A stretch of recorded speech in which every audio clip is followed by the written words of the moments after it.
राधे राधे प्यारे भक्तों, सुनो बेटा, श्री कृष्ण कहते हैं जब रिश्ते रुलाने लगे तो समझ लेना अब वक्त है खुद से मिलने का, क्योंकि जब अपनों से दर्द मिले तो ऊपर वाला चाहता है कि तुम अब अपने बनो। जिसने तुम्हें रुलाया शायद वह तुम्हारा सबक था, लेकिन जो आंसुओं में भी तुम्हें समझेगा वह तुम्हारा सच होगा।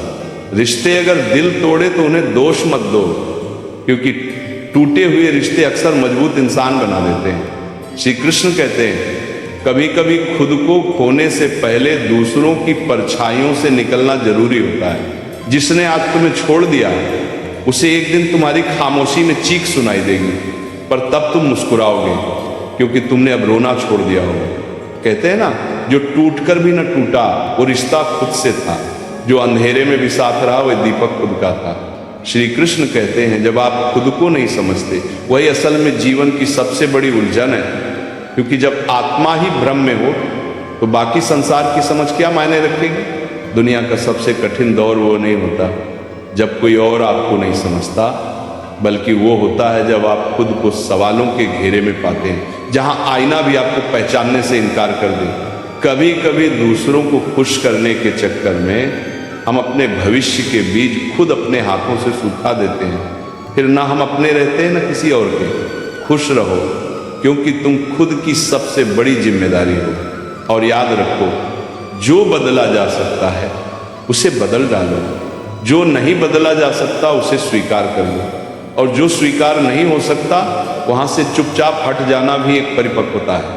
हर रिश्ता स्वाद बदलता है, कभी नमकीन, कभी मीठा, कभी तीखा, लेकिन स्वाद इस बात पर निर्भर करता है कि हम उसमें रोज क्या मिला रहे हैं। कभी मैं कम बोलो, हम थोड़ा ज़्यादा, और आप सबसे ज़्यादा। लोकप्रियता पाने से ज़्यादा जरूरी है मन में शांति पाना। जंगल में सबसे पहले सीधे पेड़ ही काटे जाते हैं, टेढ़े पेड़ अक्सर बच जाते हैं। सीधा होना अच्छा है, लेकिन हद से ज़्यादा सीधा होना खुद की अनदेखी को आमंत्रण देना है। कभी कभी हद से ज़्यादा भला होना भी आत्मा को घायल कर देता है। झुको मगर सिर्फ विनम्रता के आगे, शक्ति, रूप या धन के आगे झुकना आत्मा की गरिमा को गिराने जैसा है। याद रखना, जब तक तुम अपनी सबसे बड़ी कमजोरी से नहीं टकराओगे तब तक अपनी सबसे बड़ी ताकत की पहचान नहीं कर पाओगे। कोशिश हमेशा आखिरी सांस तक करनी चाहिए, क्योंकि जो अनुभव के साथ की जाती है वह प्रयास नहीं युद्ध होता है, और जब दोबारा शुरुआत होती है तो वह शून्य से नहीं होती, वह अनुभव के शिखर से होती है। काम छोटा हो या बड़ा उसकी चिंता मत करो, कई बार वही छोटा सा काम तुम्हें वहां पहुंचा देता है जहां बड़े बड़े सपने भी नहीं ले जा सकते। शुरुआत से मत डरो। शुरुआत छोटी दिख सकती है, लेकिन वही शुरुआत इतिहास बना सकती है। जब तक आप अपनी समस्याओं की वजह किसी और को मानते हो तब तक समाधान आपसे कोसों दूर रहेगा। जिस दिन आप स्वीकार कर लोगे कि कठिनाई आपकी है, उसी दिन से आप उसका समाधान भी खोजने लगते हो। और कभी कभी जिन परिस्थितियों ने तुम्हें तोड़ा है वही तुम्हारी रीढ़ की हड्डी बन जाती है, क्योंकि टूटना भी एक कला है जो इंसान को गढ़ती है, उसे मजबूत बनाती है। हर गिरावट एक नए उठान की प्रस्तावना होती है, हर दर्द एक नए साहस की गूंज होती है, हर अंत एक नए आरंभ का संकेत होता है, और हर हार अनुभव बनकर तुम्हारे साथ खड़ी होती है। जो कुछ बचा नहीं वही तुम्हें सब कुछ बनने का रास्ता देता है, और जो कुछ नहीं था वही तुम्हारा सबसे बड़ा आधार बन जाता है। कभी कभी सबसे बड़ी जीत खुद को हार मानने में होती है, क्योंकि जो झुकता है वही गहराई से उठता है, जो देता है वही भीतर से समृद्ध होता है। लोग अक्सर पूछते हैं सच्चा सौंदर्य क्या है, और उत्तर में हम उन्हें दर्पण की तरफ देखना सिखाते हैं, लेकिन क्या दर्पण कभी आत्मा दिखा पाया है? सुंदरता तो उस मौन में होती है जिसमें कोई वृद्ध माँ अपने कांपते हाथों से बच्चों के जूठे बर्तन धोती है, वो भी बिना शिकायत के। सुंदरता उस मुस्कान में होती है जो किसी टूटे हुए इंसान के चेहरे पर फिर भी सजी रहती है। श्री कृष्ण कहते हैं विचार सुंदर हो तो चेहरा खुद ब खुद दीप्तिमान हो जाता है। जिसे अपने कर्मों पर भरोसा है उसे दूसरों की तारीफ की जरूरत नहीं होती। जिसकी वाणी से दूसरों के घाव भरते हैं वही असल में खूबसूरत है। और जो इंसान व्यवहार में सरल है, संस्कारों में गहरा है, उसका चरित्र समय की गर्द में भी अमर रह जाता है। चेहरे की सुंदरता तो उम्र के साथ मिट जाती है, लेकिन चरित्र की महक पीढ़ियों तक बनी रहती है।